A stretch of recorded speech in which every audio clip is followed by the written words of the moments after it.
एक बार फिर से आप सभी का नमन कंसल्टेंट में स्वागत है। आज हम आपके साथ ईपीएस 95 के पेंशन से रिलेटेड आंदोलन के अपडेट्स शेयर कर। ईपीएस 95 के अंदर पेंशन दो कैटेगरी में डिवाइड है। पहली कैटेगरी हमारी है हायर पेंशन वेजेस से रिलेटेड। हायर पेंशन वेजेस का सुप्रीम कोर्ट ने नवंबर 2022 में एक डिसीजन दिया था, जिससे रिलेटेड हमने ऑलरेडी बहुत सारी वीडियोस बनाई हुई हैं। आप हमारी चैनल में जाके देख सकते हैं। दूसरी कैटेगरी है हमारी नॉर्मल पेंशन वेजेस से रिलेटेड। नॉर्मल पेंशन में जो मिनिमम पेंशन है इस टाइम पे मात्र 1000 रुपये है। इसी से रिलेटेड हमारे कुछ सीनियर सिटीजन्स राष्ट्रीय संघर्ष समिति के साथ मिलके एक आंदोलन को चला रहे हैं और उसी आंदोलन का हम भी नमन कंसल्टेंट एक हिस्सा बना है। हम आगे की वीडियो में आपके साथ उसकी कुछ क्लिप्स शेयर करेंगे। ये जो आंदोलन चला रहे हैं हमारे सीनियर सिटीजन, उनकी मेन मांग है जो मिनिमम पेंशन 1000 रुपये है उसे बढ़ाकर 7500 कर दिया जाए, प्लस डीए, प्लस उनको मेडिकल फैसिलिटी भी मिलनी चाहिए, जो मांग बिल्कुल भी जायज है।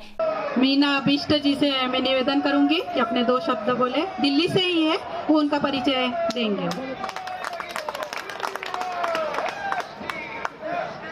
हेलो, सभी सीनियर्स को मेरा दिल से प्रणाम।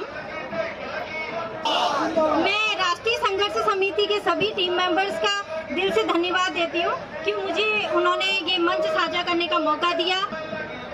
मैं मीना बिष्ट, मैं उत्तराखंड से हूँ और रहती यहीं पे हूँ दिल्ली में। आज मेरे आने का यहाँ मेन मकसद है, जैसे कि अभी हमारे सीनियर्स ने बोला कि हमको मेन ये बताना है कि हमें आगे करना क्या है और क्यों करना है। मैं आप सभी लोगों के साथ में एक ये बात रखना चाहूंगी कि आप सभी लोग बहुत अच्छा सहयोग कर रहे हैं और बहुत अच्छा आंदोलन कर रहे हैं और आप सभी लोगों के मैं साथ हूँ। आप सभी की बातों से भी हम समर्थन करते हैं, क्योंकि जो आपकी पेंशन है, जिस टाइम पे आप लोग जॉब कर रहे थे, आप लोगों की तनख्वाह में से जो पेंशन काटी गई, जो शेयर काटा गया, आप सभी को बोला गया कि आने वाले टाइम पे जब आप रिटायर होंगे तो आपको एक अच्छी सी पेंशन मिलेगी, लेकिन किसी को भी ये बताया नहीं गया कि वो पेंशन कितनी होगी। मैं आप सभी से ये भी निवेदन करना चाहूंगी कि आप सभी अपने घर में अपने बच्चों को भी इसमें इन्वॉल्व करें, क्योंकि केवल हम लोग सीनियर सिटीजन का ही सपोर्ट से ये पॉसिबल नहीं हो पाएगा। जो हमारे आज की यंग जनरेशन है, मैं खुद देखती हूँ, मैंने आपको बताया कि मैं एक PF कंसल्टेंट हूँ और इस टाइम पे मैं देखती हूँ जो हमारी यंग जनरेशन है, जो हमारे यंग बच्चे हैं, ज्यादातर सभी का PF कंट्रीब्यूशन होता है जो भी प्राइवेट सेक्टर में जॉब करते हैं। लेकिन अगर हम बात करते हैं EPS 95 की, तो यहाँ पे केवल हमारे सीनियर बुजुर्ग ही दिखाई देते हैं, कोई भी हमारे यंगस्टर नहीं दिखाई देते हैं, क्योंकि उन्हें भी सपोर्ट होना चाहिए। उन्हें ये नहीं पता, काफी लोगों को ये पता ही नहीं है कि उनका भी PF में कंट्रीब्यूशन और पेंशन में भी कंट्रीब्यूशन हो रहा है। तो आप सभी से मेरी निवेदन है कि अपने बच्चों को, अपने आसपास की बच्चों को इस बारे में अवेयर करें, उन्हें अवेयर करें कि आने वाले टाइम पे उनको भी पेंशन की जरूरत है और जिस स्थिति से आप गुजर रहे हैं, आने वाले टाइम पे उसी स्थिति से उन्होंने भी गुजरना है।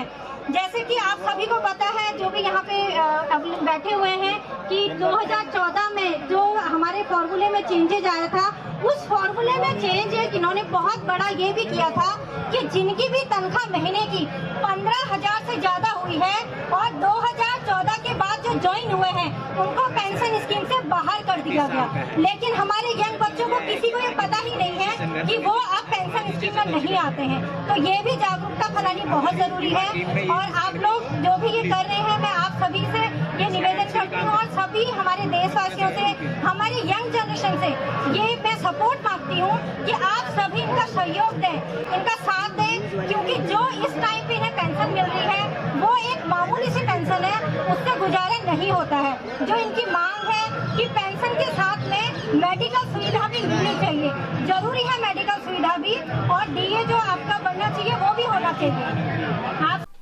आगे मिनिमम पेंशन और आंदोलन से रिलेटेड लेटेस्ट अपडेट के लिए आप हमारे चैनल नमन कंसल्टेंट को सब्सक्राइब करें। लेटेस्ट अपडेट हम आपके साथ शेयर करेंगे और हमारे इस चैनल को ज़्यादा से ज़्यादा लोगों को शेयर करें। हम आपसे शेयर करने के लिए इसलिए रिक्वेस्ट कर रहे हैं क्योंकि यूट्यूब पे बहुत सारे रूमर्स फैलाई गई हैं कि जो मिनिमम पेंशन है वो 7500 बढ़ चुकी है, जो कि अभी नहीं हुई है, मात्र 1000 रुपये है। और इस रूमर्स की वजह से हमारे सीनियर सिटीजन काफ़ी परेशान रहते हैं। हमारे पास भी ऐसी नंबर्स ऑफ कॉल्स आती हैं।